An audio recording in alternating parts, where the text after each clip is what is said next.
So there was Soter, but she is a little tired maybe. She didn't come with me on the bicycle this morning. She didn't come with me for a swim. Woo! There you got those birds. I'm rarely on the right side of the birds.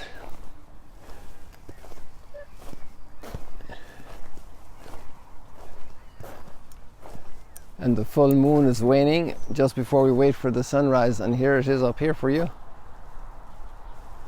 Look at the moon there in the center of the screen between those palm branches. It's always rising a little later, so it's setting later. People, we just got the most amazing dawn colors 20 minutes ago on Instagram live. And if you have kids or college students or whoever's on Instagram, just tell them the colors were magnificent, absolutely magnificent. Just got to say that.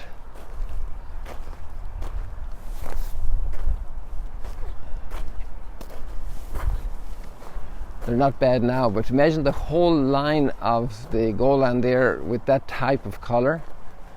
It was brighter. I'm not sure how to describe it. It was like sheet color. Sheet in the sense of sheets of color. It was just all along the entire ridge there.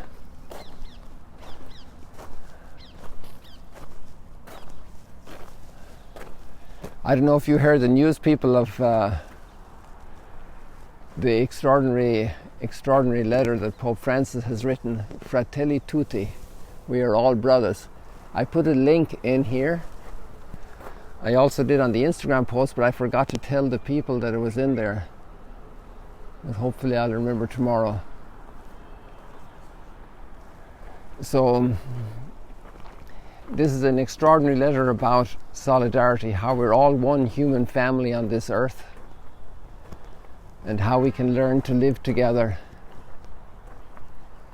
There are so many points in there. I presume that different people will try to put it, to leverage it or to use it for their ideological position, but it's actually, it transcends ideologies. It's pure goodness, reflection about how we are living on this planet and how we can live together in a much better way, and that people won't be left out. The downtrodden and the discouraged will be lifted up. Wow, we just missed these guys again. So the link is in there. It's called Fratelli Tutti. In the Romance languages, kind of the traditional way of speaking is not considered offensive at all. It's we are all brothers would be a literal translation, but actually the word fratelli, and also look at this here, people. The word fratelli and uomini in Italian also for would be men, but it means everybody, humankind. And so they don't have the sensitivities we have in English that caused quite a little bit of a kerfuffle there with the reception of this encyclical. It's a very important writing. It was signed on the vigil of the feast of St. Francis, the 4th of October, in Assisi by Pope Francis. It's a really an amazing letter.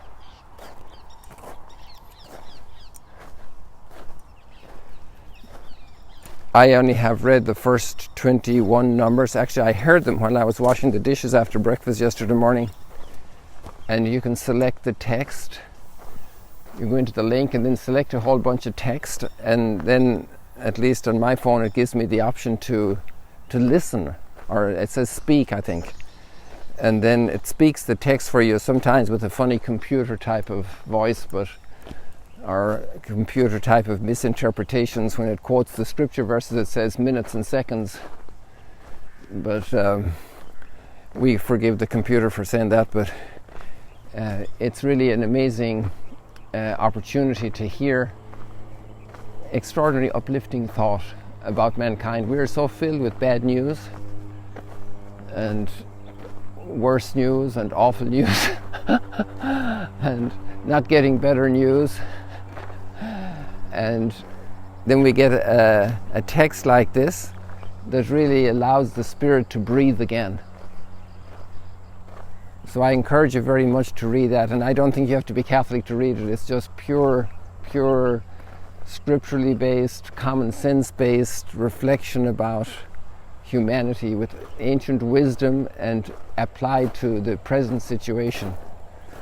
So I encourage you very much to read this and to leave out the political spectrum in terms of, not the political spectrum, the political lens that you might have. And you might have a political lens in one way or another way, and don't try to manipulate the text, just read the text as it is. And it will remind you of things, of positions of different ideologies in our time, and that's okay. So, but there's a criticism or a weighing up, looking in the mirror of all the different ideological positions. Guy didn't like to be on camera, so I went into private chambers there.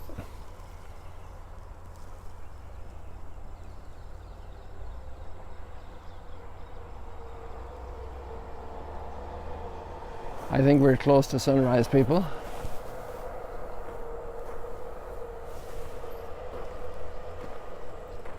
It can't be far away now. Well, it's only 93 million miles away, but on the clock it should happen pretty soon. I'm kind of worried going by a tree because maybe it'll block the very moment of the first sighting.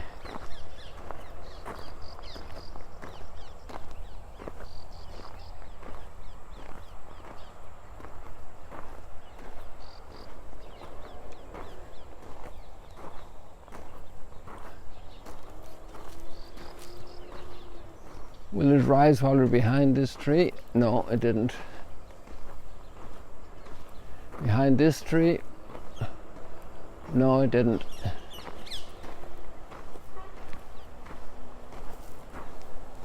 Those little parrots are really celebrating the coming of the sun.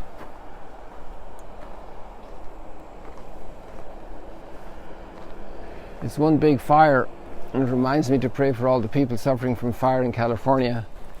But actually there was a report yesterday, I only saw the headline, I didn't have time to see it, to read it, but apparently the fires we have today, as bad as they are, they're not only a fraction of the fire damage and extensive fires that were in the first half of the 20th century. Ooh, we got him. But also I'd love to be on the other side of them to get the colour, because these guys are green. Maybe they'll be around again.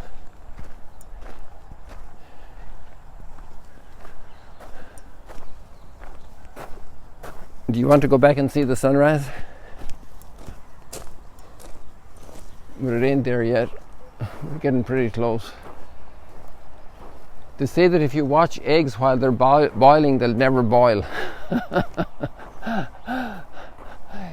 Before the water boils, you want the water to boil, and you're watching it.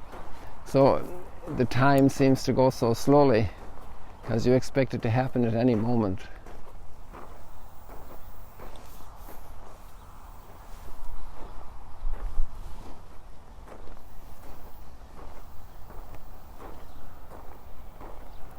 So this feels like that.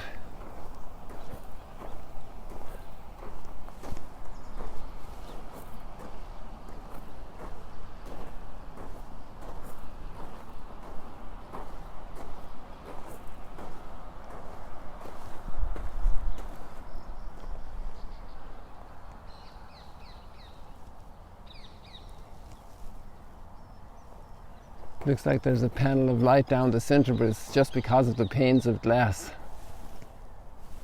I think we're just about to have it. There, it's coming.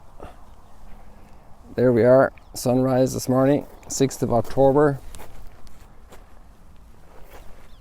2020, and there's the sun rising for us today. Good morning, people. Welcome to Sunrise Stroll and Chat here at the Sea of Galilee.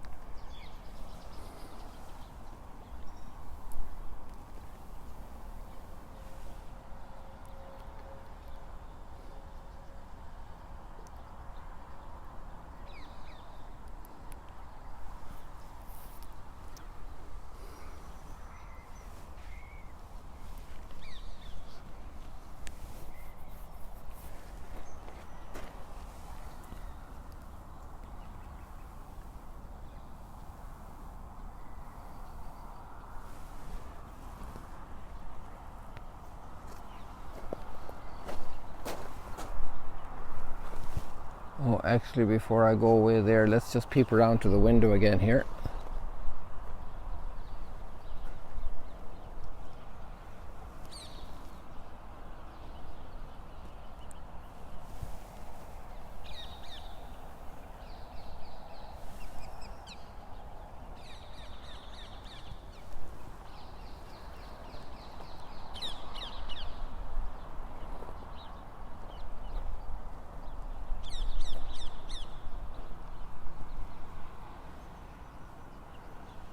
Now it's almost completely up over the Golan. Wow, did you see those guys? I don't know if they got in the camera. My head was down just watching where I'm walking because I don't want you to trip. And these guys, I just heard them flying by my head.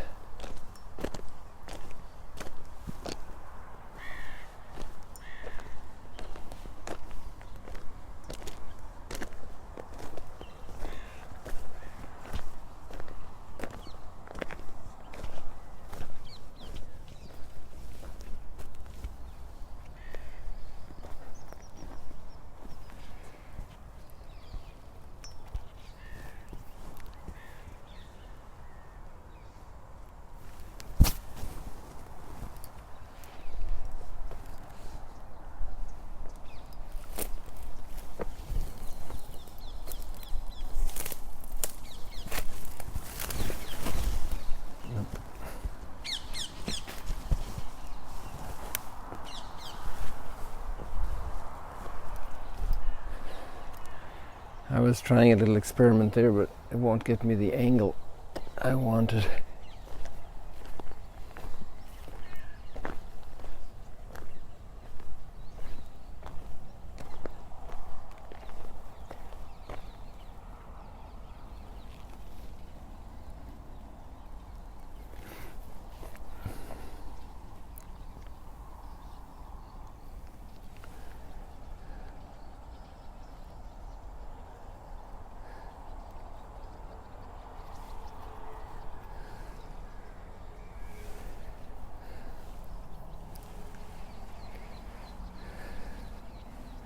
So people, let's take a look at the wonderful readings we have today.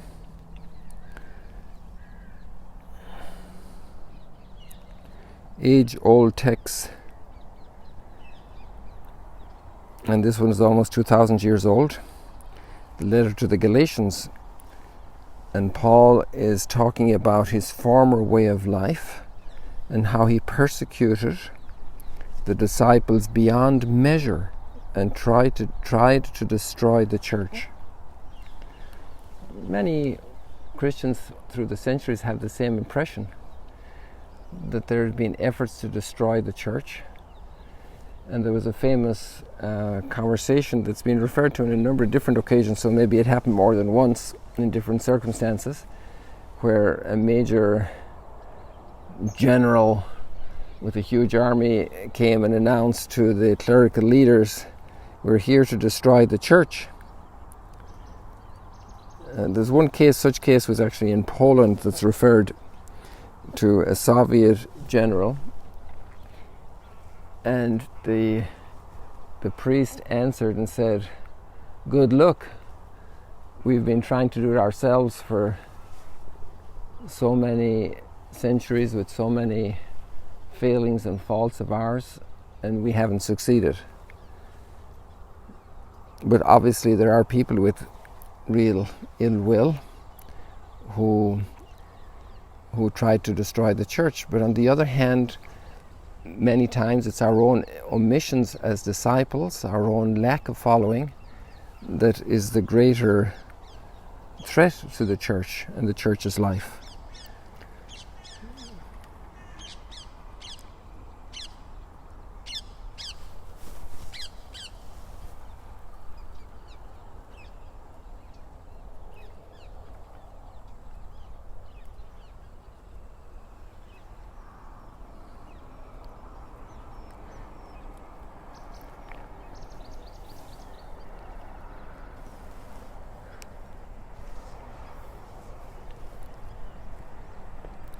We take little pieces of the package that we have received and we ignore the rest, and so also we actually do damage to the church. I think God had that in mind because we weren't able to all become saints in the first moment, none of us. So the church also is a reality that's struggling and emerging in our lives and society, with an ebb and flow depending on primarily on the response of the disciples, much more than on the people who attacked the church.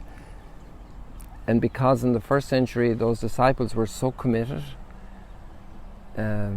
somebody like Saul wasn't able to destroy the church.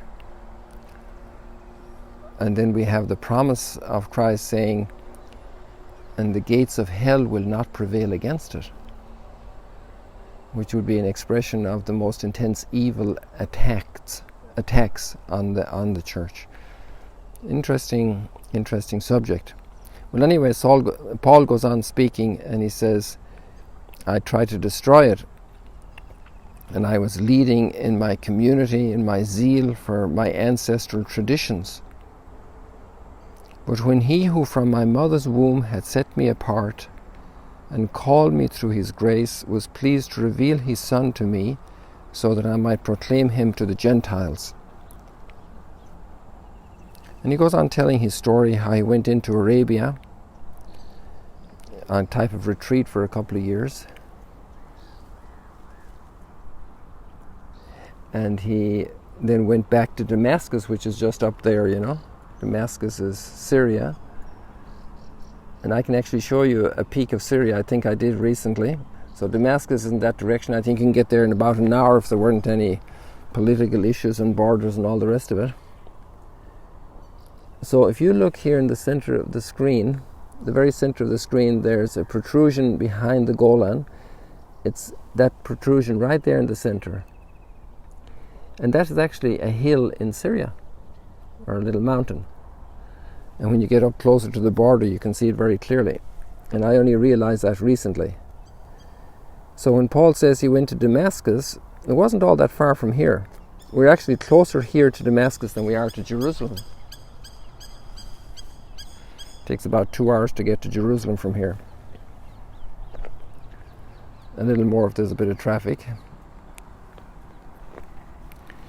So I went into Arabia, then I returned to Damascus. Then after 3 years I went up to Jerusalem to confer with Cephas, Peter, you know, Simon Peter, the rock, Cephas. That's how he called him. I went up to confer with the rock and remained with him for 15 days.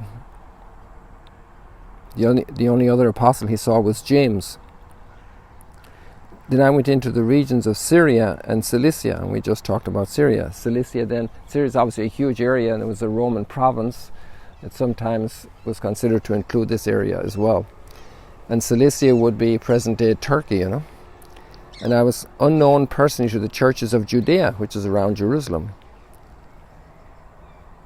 They only kept hearing, the one who was persecuting us is now preaching the faith he once tried to destroy. So they glorified God because of me. I'd just like to reflect on that for a moment, that whole scenario. Here we have somebody who is a very zealous guy, very passionate, very committed to his way of seeing the world, and he wants to eliminate the others who see it differently. And we can obviously argue about all the merits and so forth, but sometimes we get very hyper about people that are ideologically very different, and we lose our nerves, and we're sharing emails and posts and texts and all kinds of things, comments being made. And maybe we need to sit back a little bit and say, there's a bigger force involved here. There's a bigger power involved. And I need to pray for those people. If there are people that are attacking what I hold so dear, the life of the child, the life of the elderly, justice for the oppressed, the migrant, all of this, then my first task can be prayer, because maybe that's where the change needs to happen. And if we connect this with the gospel passage today, it's Martha and Mary, and they're hosting Jesus. And Mary is at his feet listening to his explanations, and Martha's frantically trying to get lunch together, and something just got burned on her, and she's short on plates because there were extra disciples came with Jesus, so she's trying to solve the problem, and she's losing her nerves a little bit, and she said, Jesus, can you tell Mary to help me?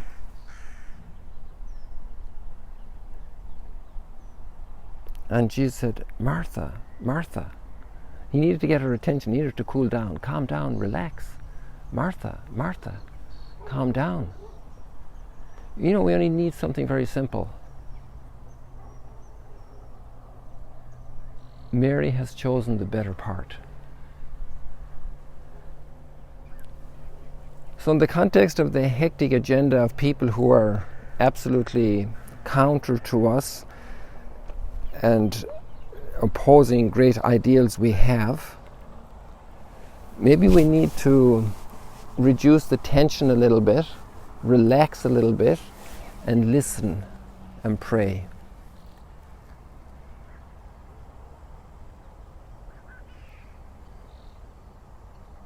And realize that it's not our frantic efforts that are going to change the world in first place, it's prayer.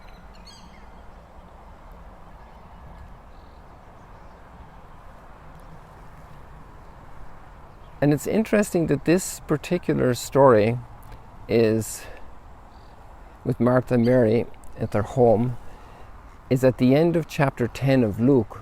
And the whole chapter 10 of Luke is in a way an instruction for the apostles, teaching them how to be apostles, how to be disciples, how to be missionary disciples. And the other day it dawned on me that the one we had yesterday of the Good Samaritan just comes before this one.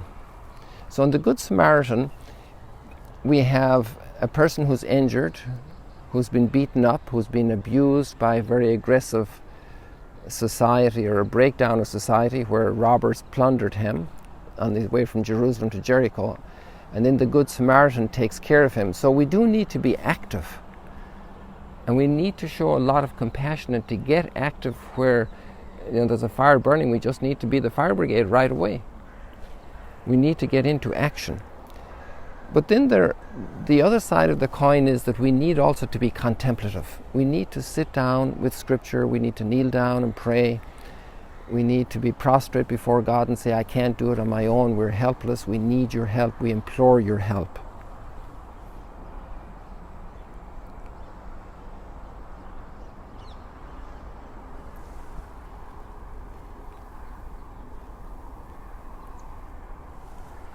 So this great combination. And the psalm says, guide us, Lord, along the everlasting way. Guide us, Lord, along the everlasting way.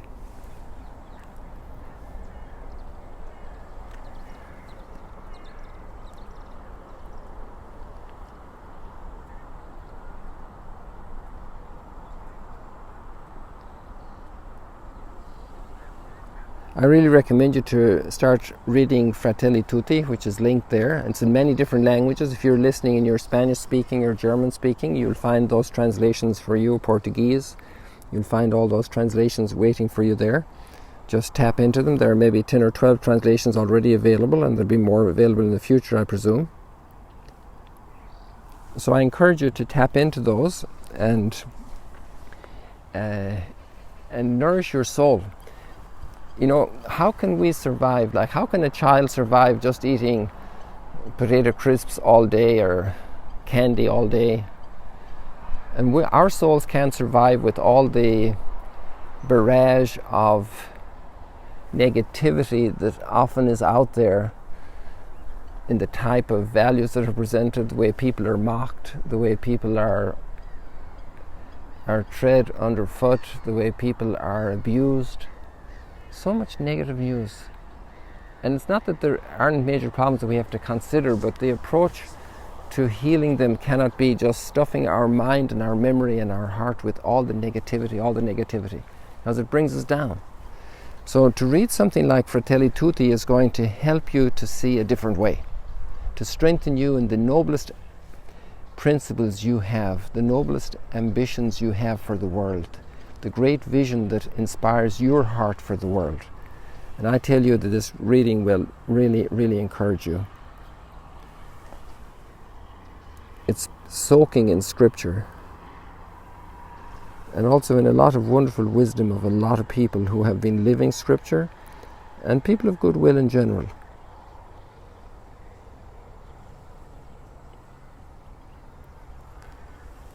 People, it's been a delight here with you today. So many beautiful moments. The moon is still way up there, look at this, because its track is it's a little later every day, but it's a waning full moon.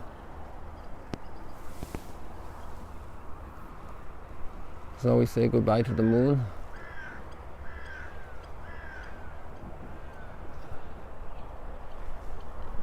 Jan, thank you for that comment. Jan is a pastor and he was with us. He's in Amsterdam and he was with us some months ago here, and just before the lockdown, around that time, and we had a wonderful chat right here. And he's let's say evangelical Pentecostal pastor, and he just says that he read the letter about St. Jerome, which I recommended you there a few days ago, which is also still linked in this video description. And he said he was deeply enriched by it. Look at that. That's wonderful. So God bless you, Jan, and your wonderful wife, and looking forward to seeing you again here soon. Thank you all, people. God bless you. See you later, alligator.